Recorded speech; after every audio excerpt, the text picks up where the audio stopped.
7 দিন ধরে কিছু চুরি করতে পারিনি। এটা চুরি করতে হবে, এটা চুরি না করতে পারলে না খেয়ে থাকতে হবে। ওস্তাদ তাই বলে দিনের বেলা চোরের কাছে দিন আর রাত সব সমান, চোখ বন্ধ করলে। চোখ বন্ধ করলে তো দিন রাত সবার কাছে সমান। এত কথা বলিস কে? তুই শিষ্যের মতন থাক। আব্বা কি হচ্ছে? এ আব্বা শুনো দরকারি কথা। দিন দিন বড় হচ্ছে আর ঘাড় হচ্ছে, ছোট চল হচ্ছে। কাজ করো আমার সাথে। এ আব্বা কি বলবো তাড়াতাড়ি ক। ওই দুইটা লোক তখন থেকে গরুর আশপাশ দিয়ে খালি ঘোরাঘুরি করে। কি আজকে আর একবারে দুঃখ আছে।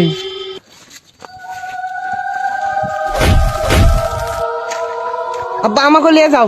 হাই আজকে পানটু ফাটাবো, ধরি আমি খুলে দিই।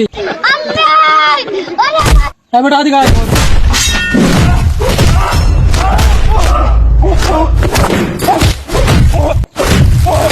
বইরা নিয়া বইরা দিল বেগুন আমার কলিতে আর যাব না।